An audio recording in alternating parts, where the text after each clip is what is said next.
నమస్కారం. హిందూ ధర్మాచార్య ప్రతిష్టాన ఆధ్వర్యంలో జరుగుతున్న ప్రత్యేక చర్చా కార్యక్రమం ఓ హిందూ మేలుకోకి స్వాగతం. నేను సాయి.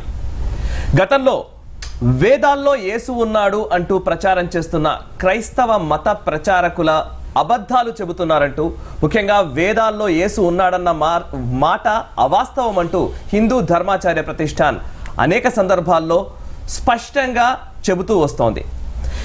ఈ హిందూ మేలుకో చర్చ ద్వారా కూడా అనేక సందర్భాల్లో, ముఖ్యంగా హైందవ క్రైస్తవం పేరుతో అద్దంకి రంజిత్ తోఫీర్ రాసిన ఆ పుస్తకంలో అనేక అబద్ధాలున్నాయి.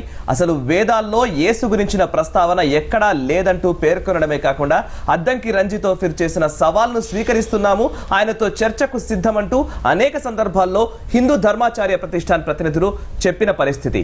అయినప్పటికీ అద్దంకి రంజిత్ తోఫీర్ నుంచి ఎటువంటి ప్రతిస్పందన కనిపించలేదు. అయితే ఈ హైందవ క్రైస్తవం అనే పుస్తకంలో రాసిన అంశాలు అవాస్తవాలు, ఒకవేళ వేదాల్లో యేసు ఉన్నాడని ఆయన చెబుతున్నాడంటే బైబిల్కు విరుద్ధంగా ఆయన వెళుతున్నట్టే అంటూ క్రైస్తవ సమాజం నుంచి కూడా వ్యతిరేకత వస్తున్న పరిస్థితి కనబడుతోంది. క్రైస్తవ సమాజం కూడా అద్దంకి రంజిత్ తోఫీర్ లాంటి వ్యక్తులు, అద్దంకి రంజిత్ తోఫీర్ కావచ్చు, ఇంకొకరు కావచ్చు, వాళ్ళ వ్యాఖ్యల్ని ఖండిస్తూ ఉన్నారు. ప్రస్తుతం ఆ క్రైస్తవ సమాజానికి సంబంధించిన ప్రతినిధితో పాటు హిందూ ధర్మాచార్య ప్రతిష్టాన్ ప్రతినిధులు కూడా ప్రస్తుతం భారత్ టుడే స్టూడియోలో ఉన్నారు. వారితో మాట్లాడదాం. ముందుగా వారిని పరిచయం చేసుకుందాం. హిందూ ధర్మాచార్య ప్రతిష్టాన్ ప్రతినిధి ఆధ్యాత్మికవేత్త ఉమాశంకర సిద్ధాంతి గారు ఉన్నారు. అదేవిధంగా క్రైస్తవ నాడు పత్రిక సంపాదకులు వై కనకరాజు గారు ఉన్నారు.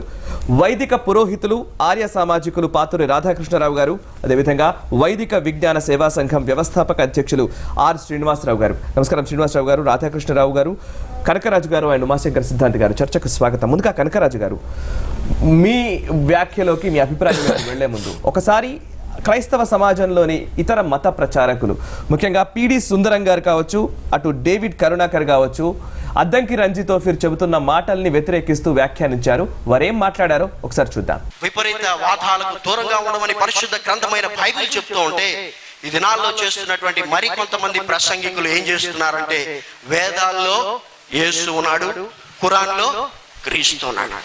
వేదాల్లో యేసు ఎందుకుంటాడు? యేసు వేదాల్లో ఎందుకుంటాడండి? ఖురాన్లో క్రీస్తుకు ఉండాల్సినటువంటి పనేంటి? ఈ పరిశుద్ధ గ్రంథమైన బైబిల్ తెలియజేస్తుంది. యేసు క్రీస్తు నిజమైనటువంటి దేవుని కుమారుడని, ఆయన యందు విశ్వాసం ఉంచడం ద్వారా నిత్య జీవము అనుగ్రహించబడ్డాడు. అవసరమైనటువంటి మాటలు ఈ పరిశుద్ధ గ్రంథంలో రాయబడ్డాయి. హల్లెలూయా. ఇక వేరే పుస్తకంలో, వేరే గ్రంథాల్లో యేసు ఉండాల్సినటువంటి అవసరం లేదు.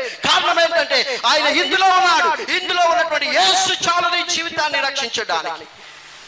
ఎంత దౌర్భాగ్య స్థితి అంటే, 2 నెలల క్రితము తెలంగాణలో భారత్ అన్నటువంటి టీవీ ఛానల్ వాళ్ళు ఈ విధంగా వేదాల్లో యేసు ఉన్నాడని చెప్పేటువంటి బోధకుల పైన, యేసు వేదాల్లో ఉన్నాడని వారు రాసినటువంటి కరపత్రాల పైన, మరి వారు ఆ విధంగా ముద్రించినటువంటి పుస్తకాల పైన ఒక చర్చ జరిపిస్తే నీచంగా మాట్లాడుకుంటున్నారు వారు క్రైస్తవుల గురించి. అన్యజనులకు మార్గదర్శకంగా ఉండాలని యేసు మనకు చెబితే వారు మనల్ని నిందించేటువంటి పరిస్థితిలోనికి దిగజారిపోయారు క్రైస్తవులు. ఎందుకంటే ఈ వాక్యం యొక్క శక్తి వారికి తెలియదు కాబట్టి మరొక దగ్గర ఉన్నటువంటి శక్తిని వారు వెతుకుతున్నారు. వేదాల్లో యేసు ఉంటే వచ్చా నువ్వు హిందూయిజంలోకి, ఎందుకు అని మళ్ళీ క్రిస్టియానిటీలో నువ్వు తీసుకొని పోతున్నావు? వాస్తవమా కదా? వేదాల్లో యేసు ఉంటే వచ్చేయండి మీరు హిందూయిజంలోకి, వచ్చేయండి వేదాల్లోనికి, చదవండి వేదాలు. ఇకెందుకు మళ్ళా యేసు ప్రభు ఆయన ఇక్కడే ఉన్నప్పుడు మళ్ళా బైబిల్ ఎందుకు అంటున్నారు? అంత బుద్ధిహీనంగా, అంత దిగజారిపోయినటువంటి స్థితిని మన ప్రసంగికులు తీసుకుని వెళ్ళారు. హిందూ సోదరులు నేను అడుగుతున్నాను, క్రైస్తవుల పక్షంగా క్షమాపణ అడుగుతున్నాను. అది మా పొరపాటే. వేదాల్లో యేసు ఉన్నాడని చెప్పడం మా పొరపాటు, మేము సరి చేసుకుంటున్నాం. ఈ బైబిల్ చాలు మాకు. రైట్, చూసాం కదా. ప్రస్తుతం వారు చెబుతున్న అంశాలు మీరు విన్నారు. కనకరాజు గారు, మీ అభిప్రాయం ఏంటి? హైందవ క్రైస్తవం లేదా వేదాల్లో యేసు ఉన్నాడన్న వ్యాఖ్యను మీరు ఎలా చూస్తారు? మీ అభిప్రాయం ఏంటి? సార్, పత్రికా అధినేతగా, ఒక పేపర్ ఎడిటర్గా నేను మొదటి నుంచి కూడా దీన్ని ఖండిస్తున్నామండి. దీనికి కారణం ఏంటంటే, బైబిల్లో ఎక్కడ కూడా వేరే గ్రంథాలను బట్టి నన్ను ప్రకటించడానికి యేసు ప్రభు చెప్పినట్టుగా ఎక్కడా లేదండి. ప్రభు ఎప్పుడు చెప్పలేనిది మనం చేయడం క్రైస్తవ్యమే కాదు. అది మనం సొంతంగా చేయడం అవుతుంది. కానీ ఒక గురువుని ఆరాధించినట్టుగా, గురువు చెప్పిన ప్రమాణాన్ని పాటించినట్టు కానీ అయినట్టు కాదు. అది మొదటిది. ఇప్పుడు చూసారు కదా క్లిప్పింగ్స్ చూసాం. వీరే కాదండి, ఇంకా చాలా 95% వరకు కూడా దీన్ని వ్యతిరేకిస్తున్నారండి. ఓకే, బైబిల్ చెబితే సరిపోతుందన్న వాళ్ళే ఎక్కువ ఉన్నారండి. కానీ ఈ 5% వల్ల ఈరోజు హిందువుల మనోభావాలు దెబ్బతింటున్నాయని, క్రైస్తవులు హిందువుల మీద దాడి చేస్తున్నారని, ఇలాంటి అపోహలు బయలుదేరి ఒకరి మధ్య ఒకరు వైషమ్యాలు రావడం చాలా బాధాకరమైన విషయం అండి ఇది. ఆ రాత్రులు మేము మొదటి నుంచి కూడా ఖండిస్తున్నామండి. మేము పేపర్లో చాలాసార్లు కూడా ప్రజెంట్ చేసాం దాన్ని. దాని మీద చాలా విమర్శలు వచ్చినా ఈరోజు చాలామంది అవేర్నెస్ వచ్చిందండి. చాలామందిలో వచ్చి ఇది తప్పు, ఇలా మనం చెప్పకూడదు అని చాలామంది మారారండి. కానీ వీరు పూర్తిగా కూరుకుపోయారని అత్యధికులు నమ్ముతున్నారండి. ఆ కూరుకుపోవడం వల్ల పైకి రాలేకపోతున్నారు. పైకి వస్తే ఎంతవరకు మేము చెప్పింది వారి దగ్గర కానీ ఈ మా మాటలు విన్నదారు కానీ చులకన అయిపోతాం అన్న ఒక మీమాంసలు వీళ్ళు కొట్టుమిట్టాడుతున్నారని మాత్రం నేను గమనించానండి. ఓకే ఓకే ఉమాశంకర్ సిద్ధాంతి గారు, గతంలో మీరు కూడా ఈ అంశం గురించి హైందవ క్రైస్తవం పుస్తకంలో ఉన్న అనేక అంశాల గురించి మీరు కూడా అనేక విషయాలు చెప్పారు.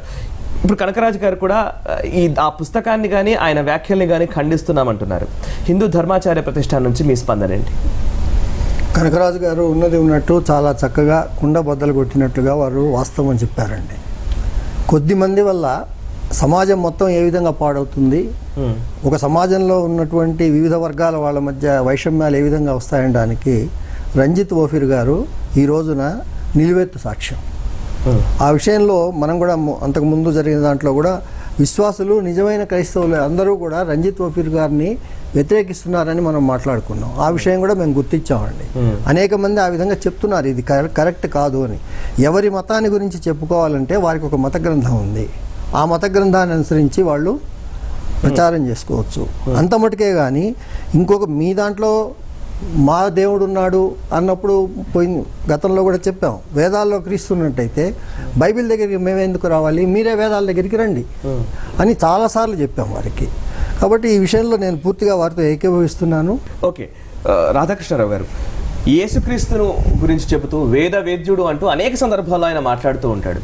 ప్రస్తుతం మనం హైందవ క్రైస్తవం పుస్తకంలో ఉన్న విషయాల గురించి కూడా గతంలో కూడా మీరు ఈ విషయాలు చాలా తప్పులు ఉన్నాయంటూ చాలా అబద్ధాలు ఆయన ప్రచారంలోకి తీసుకొస్తున్నారంటూ చెప్పారు. ఆర్య సమాజం వ్యవస్థాపకులైన దయానందుల వారిని కూడా ఉటంకిస్తూ ఆయన చెప్పిన అంశాన్ని కూడా మీరు వ్యతిరేకించారు. ఇప్పుడు ఈ ప్రక్రియలో క్రైస్తవ సమాజం కూడా ఆ పుస్తకాన్ని ఖండిస్తున్నామని చెబుతున్న పరిస్థితి. పిడి సుందరం గారు మాట్లాడుతున్నారు, కరుణాకర్ గారు మాట్లాడారు, ఇప్పుడు కనకరాజు గారు చెప్తున్నారు, ఇంకా చాలా మంది కూడా అటువంటి అభిప్రాయాన్ని వ్యక్తం చేస్తూ ఉన్నారు. ఈ పుస్తకం వల్ల కలిగే నష్టం అంత తీవ్రమైందా? 5% మంది లేదా వీరు చెప్తున్నట్టు చాలా తక్కువ మంది ప్రచారం చేస్తున్నప్పటికీ కూడా ఆ పుస్తకం వల్ల జరిగే నష్టం ఏంటి? ఫస్ట్, గతంలో కూడా ఆర్య సామాజికులు గత 2 ప్రోగ్రాంలో కూడా ఈ విషయాన్ని స్పష్టం చేయటం జరిగింది. విషయం ఏంటంటే ఇట్లా బైబిల్కి బైబిలే ప్రమాణం, వేరే గ్రంథం ప్రమాణం కాదు అనేటటువంటి క్రైస్తవ మిత్రులు మాకు అనేక మంది తారసపడ్డారు. వాళ్ళందరికీ కూడా మేము హృదయపూర్వకంగా ధన్యవాదాలు తెలియజేస్తున్నాం. వచ్చిన సమస్య ఏంటంటే 5% కదా అని అనుకోవచ్చు, కానీ ఈ చెప్పేది ఇట్లా చెప్పే 5% అనొచ్చు. దాదాపు 20 పుస్తకాల దాకా ఉన్నాయి అటువంటి. అలాగే నెట్లో కూడా అనేకమైనటువంటి యూట్యూబ్లో కూడా ఎవరు ఇష్టం వచ్చినట్టు వాళ్ళు పెడుతూ ఉన్నారు. ఇట్లా చేయటం వల్ల ఏం జరుగుతుందంటే మనోభావాలు దెబ్బతింటమే కాకుండా అందరం కలిసి బ్రతకవలసినటువంటి, రాజ్యాంగం పరిధిలో అందరం కలిసి మత స్వేచ్ఛను వినియోగించుకోవాల్సినటువంటి మనమంతా కూడా వైషమ్యాలకు గురవటం. ఉదాహరణకి నిప్పురవ చిన్నదే కావచ్చు, కానీ దానిని కానీ మనం అలక్ష్యం చేసినట్లయితే అది దావానలంలాగా వ్యాపిస్తుంది. అందువలన మేము చెప్పేది ఏమిటంటే అది సరికాదు. ఒకవేళ తెలుసో తెలియకో మీరు ఎట్లా చేసినప్పుడు రండి, మనం పరిశీలిద్దాం. సత్యమైన నిరూపణ అయితే మేము ఒప్పుకుంటాం, కానప్పుడు మీరు క్షమాపణ చెప్పి దాన్ని తీసేయండి, ఇట్లా చెప్తే ఆయన విషయాన్ని వదిలేసి వ్యక్తిపరంగా కూడా దూషణలు చేయటము. తర్వాత తర్కంలో ఒక ముఖ్యమైన విషయం ఏంటంటే మనం ఏ విషయాన్ని గురించి మాట్లాడుతున్నామో ఆ ప్రతిపాదించిన వ్యక్తి దానిని నిరూపణ చేయాలి. నిరూపణ చేయటమే కాదు, వక్త ప్రతిపక్షి ఇద్దరు కూడాను ఆ విషయానికే పరిమితం అవ్వాలి తప్ప దాన్ని దాటి వెళ్ళకూడదు. దాన్ని దాటి వెళుతున్నాడు అని అంటే అతని దగ్గర సరుకు లేదని, అతను ఓడిపోయాడని చెప్పి మనం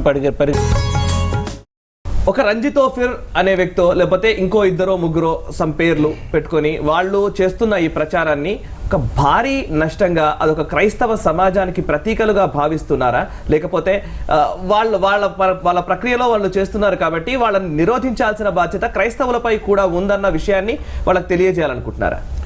ఇది క్రైస్తవులపైన కూడా ఉందండి. రాజ్యాంగం మనకిచ్చిన మత స్వేచ్ఛను ఉల్లంఘించి ఎవరిష్టానుసారంగా వాళ్ళ ప్రచారం చేయడం అనేది ఇది అనైతికం. ఎందుకంటే ముఖ్యంగా హిందూ ధర్మ గ్రంథాలలో వేదాలు, ఉపనిషత్తులు, భగవద్గీత, పురాణాలు, ఇతిహాసాలు ఎన్ని వక్రీకరించి అబద్ధపు ప్రచారాలు చేస్తూ అమాయకులైన హిందువుల్ని మత మార్పిడి చేసే విధమైన ఒక ప్రక్రియ కిందే కనపడుతుంది ఇది. మేము గతంలో చాలామంది ఈ పుస్తకాలు రాసిన వాళ్ళని ప్రశ్నించడం జరిగింది.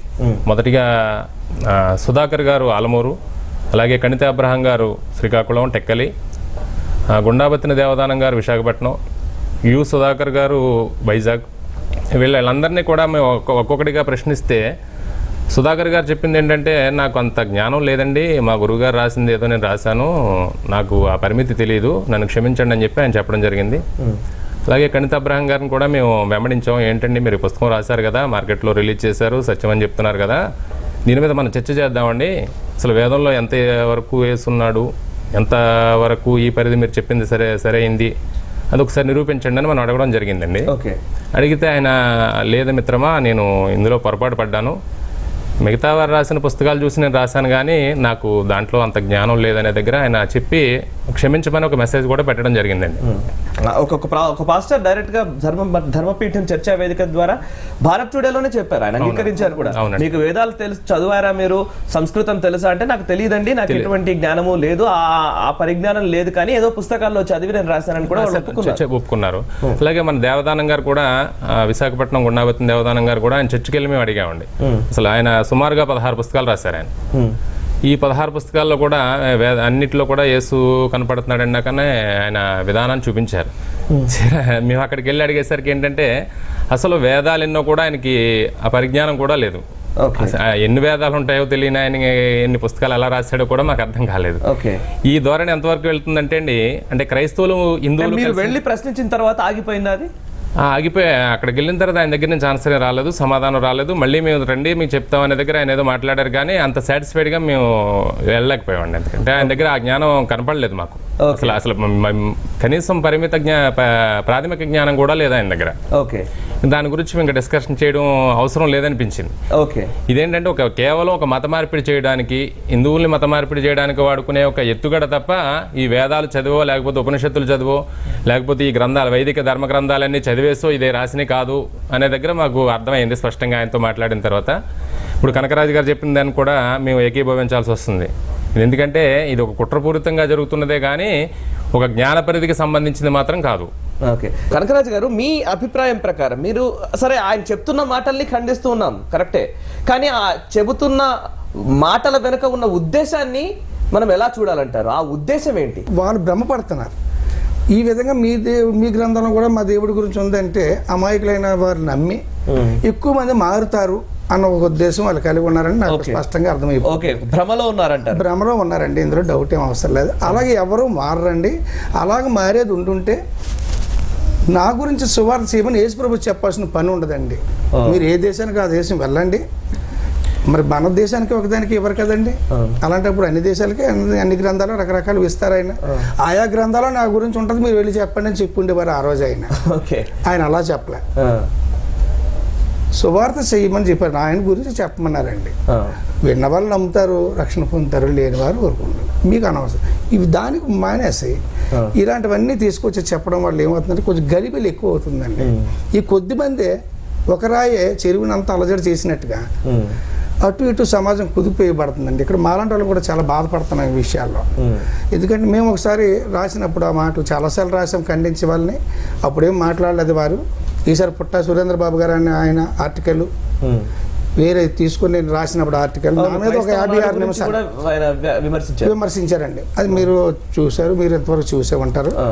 మీ పత్రికలో వచ్చిన వ్యాసాలని వాటి గురించి కూడా ఆయన విమర్శిస్తూ ఉన్నారు. అవి తప్పు అని చెప్పాలండి. ఇప్పుడు ఒక వ్యక్తి మేము రాసామండి, ఇది తప్పు అని నిరూపించడానికి అవ్వాలి కదండి. మరి ఇన్ని గ్రంథాలు రాశారు, ఒక పేపర్ అందరికీ రాయమంటున్నారు ఆయన. ఇది తప్పు అంటే నా గురించి ఒక గ్రంథం రాయండి అంటున్నారు. ఆ బుక్ గురించి మనం విన్నాం, మీ చర్చల్లో కూడా ఇంతకుముందు మేము చూసాం. మరి ఇది తప్పు అన్నప్పుడు నా గురించి కనీసం ఒక పాంప్లెట్ అయినా రాయాలి కదా వాళ్ళు. నేను పరిచయస్తుడినే కదా, వాళ్ళ టీం అందరికీ నేను తెలిసిన వాడిని. వ్యక్తిగతంగా నాకు ఎవరి మీద ద్వేషం ఉండదండి. దేవుడు అందరూ దేవుని పిల్లలు అందరినీ ప్రేమించాలి. వాళ్ళ సిద్ధాంతం తప్పు ఉన్నప్పుడు దానివల్ల చాలా డిస్టర్బెన్స్ వస్తున్నప్పుడు ఖండించాల్సిన అవసరం ఉంది కాబట్టి మేము ఖండిస్తామండి. సిద్ధాంత్ గారు, ప్రస్తుతం ఉద్దేశాన్ని ఎలా అబ్జర్వ్ చేయాలంటారు, ఎలా తీసుకోవాలి? ఆయన ఉద్దేశం ఏమై ఉంటుంది? మీరు అన్నారండి భ్రమలో ఉన్నారు అని అన్నారు. భ్రమ ఎన్నాళ్ళు ఉంటుంది నా ప్రశ్న అది. ఒక వ్యక్తి భ్రమలో ఎన్ని రోజులు ఉండగలుగుతాడు? ఒకటి, నేను ఒక తప్పు చేశాను, తెలియక తప్పు చేశాను. తెలియక తప్పు చేసిన తర్వాత ఎవరో నలుగురు పెద్ద మనుషులు వచ్చి నువ్వు తప్పు చేసావు నాయన సరిదిద్దుకో అంటే నేను సరిదిద్దుకోవాలి. సరిదిద్దుకోకుండా అదే పని చేస్తున్నాను అంటే నేను భ్రమలో ఉన్నానా? ఇది చాలా కీలకమైనటువంటి విషయం. భ్రమలో ఉన్న మనిషి తేరుకుంటాడు. తేరుకున్న తర్వాత తప్పు తెలుసుకోవాలి. తప్పు తెలుసుకున్న తర్వాత తప్పు మానేయాలి. నేను తప్పు మానేయడం లేదు అంటే మీరు తేరుకోలేదు అంటే భ్రమలో లేరు అంటే కావాలని చేస్తున్నారు, కుట్రపూరితంగా చేస్తున్నారు. అయితే దురదృష్టవశాత్తు ఏమవుతుందంటే కనకరాజు గారి లాంటి సహృదయులకు కూడా ఏదో మనకి చెప్తారు, ఇనుముతో పాటు సమ్మెట దెబ్బ నిప్పుకు కూడా తగులుతుంది అన్నటువంటి ఒక విషయం. సో ఆ విధంగా సమ్మెట దెబ్బల పోటు కొద్దిగా వీరికి కూడా తగులుతోంది. సమాజం మొత్తం మీద దృష్టి అట్లా చూస్తున్నాము. కాబట్టి ఒకటేంటంటే వీరు ఖచ్చితంగా ఎవ్వరు కూడా ఇటువంటి పనులు చేసేవాళ్ళు భ్రమలో లేరు, కావాలని చేస్తున్నారు. ఇప్పుడు ప్రబోధరత్నాకరంలో మళ్ళీ ఆయన పెట్టారు ఇవాళ ఓంకారమే క్రీస్తయ్యను అని. ఎంత దారుణం ఇది అసలు! ఇది ప్రతి హిందువు యొక్క మనోభావాలు దెబ్బతీస్తుంది. ఓంకారం ఎట్లా క్రీస్తు అవుతున్నది? క్రీస్తు ఎప్పుడు వచ్చాడు? ఓంకారం ఎప్పుడున్నది? దీనికి దానికి సంబంధం ఏమిటి? లింక్ ఎట్లా పెడతారు మీరు అసలు? మా మనోభావాలు దెబ్బ. ఒక వ్యక్తి ఒక 10 మంది ఉన్నప్పుడైనా సరే బహిరంగంగా ఒక వ్యాఖ్య చేశాడంటే ఆ 10 మంది ఈ భావజాలాలకు ఈయన రెస్పాన్సిబుల్ అవుతాడు. దానివల్ల కనుక ఎవరైనా మోటివేట్ అయ్యి లేదా ప్రొవోక్కి అయిపోయి తర్వాత ఏదైనా చేశారంటే కనుక ఆయన బాధ్యత వహించాల్సి ఉంటుంది. ఇక్కడ అద్దంకి రంజితో ఫిర్ చేస్తున్న వ్యాఖ్యల సందర్భంలో అక్కడ ఉన్న వాళ్ళందరూ కూడా క్రైస్తవులే.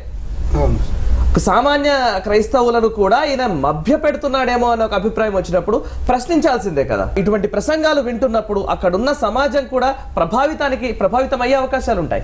వాళ్ళకేం చెప్తారు మీరు? ఇక్కడ కొంత అబ్జెక్షన్ కూడా ఉంది సార్. కొంతమంది ఏంటంటే వ్యక్తులు ఆరాధిస్తారు సార్. రాగానే ఒక వ్యక్తి ఆయన ఏం చెప్పినా సమంజసమే, ఆయన ఏం చెప్పినా బైబిల్లోదే చెప్పారు అనుకున్నారు. వ్యక్తి ఆరాధన ఎక్కువైపోయిన దగ్గర అండి మనిషి గుడ్డితనం వస్తుంది. కరెక్ట్. కాబట్టి గుడ్డివాడు ఏం చేస్తాడండి? గుడ్డిగా అనుసరిస్తాడు. వీళ్ళు గుడ్డిదనం చేస్తేనే ఆయనకు పేరు వస్తుంది. వీళ్ళందరి కళ్ళు మూసుకుంటేనే ఆయన కంట ద్వారా వీళ్ళందరూ చూడాలి ప్రపంచాన్ని. అప్పుడు ఆయన మీద ఆధారపడతారు. ఇలాంటి సిస్టమ్స్ చాలా దగ్గర వచ్చేసాయి సార్. వ్యక్తి ఆరాధన పోవాలి సార్. ఆయన ఒక బుక్ రాశారు. ఇప్పుడు ఆ బుక్లోనే ఒక చోట గురుపాదులని ఒక ఆయన గురించి మాట్లాడారు, ఒక పెద్ద ఆయన గురించి. అదే వ్యక్తిని తర్వాత దాంట్లో విమర్శించారు ఆయన. అంటే నాకు ఇట్లోకి వెళ్ళడానికి ఇష్టం లేదండి అసలు, కానీ చెప్తున్నాను. కొంచెం బాధ కలిగింది. ఎందుకు బాధ కలిగిందంటే యేసు ప్రభు శిష్యులైతే ప్రభు ఒక మాట చెప్పారండి, మీరు ఎవరిని గురువు అని పిలవద్దు అని. స్వయంగా ఆయన చెప్పినప్పుడు మమ్మల్ని క్రీస్తుకు శిష్యులుగా చేయమని మాత్రమే బైబిల్లో ఉందండి. మనం బైబిల్ మీద ఆధారపడి నడుస్తామంటే అది నడపాలి మనం. ఓకే, రాధాకృష్ణరావు గారు, అద్దంకి రంజిత్ తోఫీర్ కావచ్చు, దేవదానం కావచ్చు, ఇంకోరు చాలా మంది ఉన్నారు కావచ్చు, ఎవరో 5% అన్న పర్సెంట్తో సంబంధం కూడా లేదు. వాళ్ళు చేస్తున్న ప్రయత్నాలు అదే క్రైస్తవ సమాజం నుంచి వ్యతిరేకత వాళ్ళు ఇప్పుడు ఫేస్ చేస్తున్నారు. ఇది హిందువులకు క్రైస్తవులకు మధ్య ఒక గొడవగా దీన్ని చిత్రీకరించే ప్రయత్నాలు కూడా మనం త్వరలోనే చూస్తామేమో అన్న ఒక అభిప్రాయం కూడా వస్తోంది. సో అటువంటి ప్రయత్నాలు చేస్తున్న వాళ్ళకి లేదా సామాన్య క్రైస్తవ సమాజానికి లేదా సామాన్యులైన హిందూ సమాజం నుంచి ఎటువంటి ప్రతిస్పందన రావాలని మీరు కోరుకుంటున్నారు ఇటువంటి వ్యక్తుల పట్ల? తన మతాన్ని తను ప్రచారం చేసుకోవడానికి మత స్వేచ్ఛ ఉన్నది తప్ప అది కూడా కొన్ని పరిమితులకు లోపడి, శాంతి భద్రతలకు విఘాతం లేకుండా, నీతి నియమాలకు భంగం లేకుండా, ఆరోగ్యకరమైన విషయాలకు భంగం లేకుండా అనేటటువంటి దాంతో ముడిపడి ఉన్నది మత స్వేచ్ఛ అనేది. ప్రచారానికి హక్కు ఉన్నది, కానీ ఇక్కడ అసత్యం చెప్తున్నాడు, ఇతను వక్రీకరిస్తున్నాడు. హిందూ ధర్మ గ్రంథాలు ఏవైతే ఉన్నాయో వాటిలోకి దురాక్రమణ, మనం సరిహద్దులో ఆక్రమణ చేస్తేనే, మన సరిహద్దు కానీ దేశ సరిహద్దు కానీ చేస్తే అది చాలా తీవ్రమైన విషయంగా మనం పరిగణిస్తాం. అటువంటిది తన విషయాన్ని తను బోధించుకోకుండా ఇతరుల గ్రంథాల్లోకి జొరబడి అవాకులు చవాకులు అసత్యాలు పచ్చాబద్ధాలు చెప్తూ ఉంటే అది నిజంగానే చాలా బాధాకరమైన విషయం అవుతుంది. ఎందుకంటే ఈయన పద్ధతులు చూసినట్లయితే 2011లో నేషనల్ ఛాలెంజ్ అని చెప్పి ఓపెన్ ఛాలెంజ్, భారతీయులందరికీ సవాల్ అన్నాడు. అని ఒకవేళ ఈ నా పుస్తకంలో చెప్పినటువంటి ఈ విషయాలు వేదాల్లో యేసుక్రీస్తు లేడని మీరు నిరూపించినట్లయితే నేను పిలక పెట్టుకుని సున్నం బొట్లు పెట్టుకుని గాడిద మీద ఊరేగుతాను, ఆఫ్రికా ఖండానికి తర్వాత హిందూ మతాన్ని స్వీకరిస్తాను. ఒకవేళ మీరు కానీ అట్లా చేయలేకపోయినట్లయితే మీరు బాప్తీసం తీసుకుని క్రైస్తవంలోకి రావాలి, ఇటువంటి సవాలు విసిరాడు ఆయన. ఇది చాలా అవమానకరమైన విషయం భారతీయులందరికీ. నేను భారతీయులు భక్తుణ్ణి, దేశభక్తుణ్ణి అంటూ మళ్ళీ ఒక పక్కన మళ్ళీ సన్నాయి నొక్కులు నొక్కుతాడు. అంతేకాకుండా 600 మందికి ఈ పుస్తకాలు పంపాను నేను. వాళ్ళు ఎవరో కూడా నాకు సమాధానం చెప్పలేకపోయారు. ఎవరికి పంపారు? పోలీసులకు పంపారట, ఇంకెవరికి రాజకీయ నాయకులకు పంపారట, లేకపోతే ఇంకోటి అన్నారు. పీఠాధిపతులు మఠాధిపతులు అడిగితే మాకు ఎక్కడ కూడా ఆయన పుస్తకం ఎవరికి పంపినట్టు దాఖలాలు లేవు.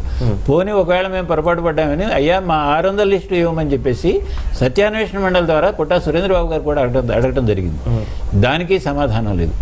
ఇట్లా కొంతకాలం గడిచి 2-3 సంవత్సరాల నుంచి లెటర్లు రాయటం చేయటం, రిజిస్టర్ పోస్టులు అనే రికార్డెడ్ ఎవిడెన్స్ కూడా ఉన్నది. తర్వాత వచ్చేసరికి ఏమయ్యాడు, ఇది క్రీస్తు విరోధులంతా కూడా నాశనం అవ్వాలి అని చెప్పి ప్రార్థన, వాళ్ళ మీద వడగళ్ళు కురియాలి, తర్వాత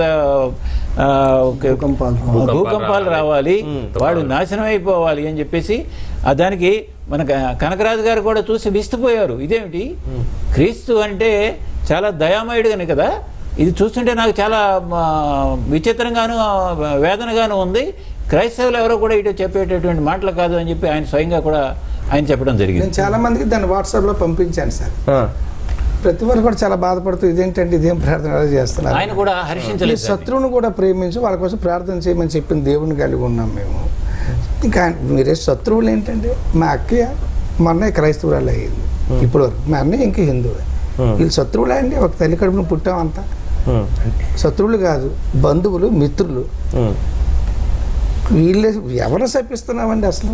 ఓకే, అంటే క్రమక్రమంగా అతను ఏమిటంటే అన్రెస్ట్కి గురయ్యి మిగతా సమాజాన్ని కూడా అన్రెస్ట్కి ఇచ్చేస్తూ తన వెనుకున్నటువంటి ఆ అమాయకులైన కానీ వాళ్ళందరినీ కూడా రెచ్చగొట్టడానికి చేయడానికి ఆయన ప్రయత్నాలు ప్రారంభించాడు. శ్రీనివాసరావు గారు, చివరిగా వారికి ఏం చెప్తారు? అద్దంకి రంజిత్ లాంటి వ్యక్తులు ఎవరైనా సరే వారు ఇటువంటి వ్యాఖ్యలు చేస్తున్న సందర్భంలో సామాన్య హిందూ ప్రజల నుంచి లేదా సామాన్య క్రైస్తవుల నుంచి ఎటువంటి ప్రతిస్పందన రావాలని మీరు కోరుతున్నారు? ఇందాక మన మిత్రులు కనకరాజు గారు చెప్పినట్టుగా హిందువులు భ్రమలో ఉన్నాం, ఇదంతా కుట్ర కాదు, భ్రమ అనేది ఏదైతే ఉందో భ్రమ అయితే 100% కాదండి. ఎందుకంటే హిందువులు ఆ అమాయకత్వాన్ని, అలక్ష్యాన్ని ఆసరాగా చేసుకుని చేసిన ఈ యొక్క దురాగతంగానే చెప్పాలి. ఎందుకంటే సాంప్రదాయంలో లేని అర్థాలు చూపించి, సాంప్రదాయంలో లేని భాష్యాన్ని చెప్పి, ఆ మంత్రానికి అర్థాన్ని మార్చి, ఆ అనువాదం చేసి అక్కడ మత మార్పిడి చేయడం అనే కుట్రే కనపడుతుంది తప్ప సత్యం అనేది ఏమీ కనపడటం లేదు అందులో. క్రైస్తవ సమాజానికి నాకు సూటి ప్రశ్న, హిందూ గ్రంథాల్లో యేసు ప్రభు ఉన్నారని చెప్పి ఆ గ్రంథాలు చదివి నమ్మిన వాళ్ళు మీలో ఒక్కరైనా ఉన్నారా? ఒక్కరూ ఉండరని నేను ఖచ్చితంగా చెప్తాను బైబిల్ని బట్టి. ఒకటే ప్రశ్న, ఒకటే వాళ్ళని అడగచ్చు, మా వేదాల్లో మీ దేవుడు ఉంటే, మా ఉపనిషత్తుల్లో మీ దేవుడు ఉంటే మా దగ్గరికి వచ్చేయండి మీరు. ఎందుకంటే మీరు 2000 మీ వయసు 2000 సంవత్సరాలు, మా వయసు 197 కోట్ల సంవత్సరాలు. ఓకే, బస్ ఇంతే. Right. ఈ ప్రశ్న ఒకటి అడిగితే చాలు. Right, thank you very much Umashankar సిద్ధాంతి గారు, కనకరాజు గారు, పాతూరు రాధాకృష్ణరావు గారు, శ్రీనివాసరావు గారు చర్చలో పాల్గొని మీ అభిప్రాయం తెలియజేసినందుకు thank you very much. Kanakaraju గారు, క్రైస్తవ సమాజం తరపున, క్రైస్తవ నాడు పత్రిక తరపున మీ అభిప్రాయాలు తెలియజేశారు. ఎందుకంటే ఇది హిందూ మేలుకు అనంటే హిందువులు మాత్రమే జాగృతం అయితే సరిపోదు, ప్రతి ఒక్కరికి కూడా ఈ అంశానికి పట్ల, ఈ విషయాల పట్ల జాగృతం అవ్వాలనే ఉద్దేశంతో ఏర్పరిచిన కార్యక్రమం.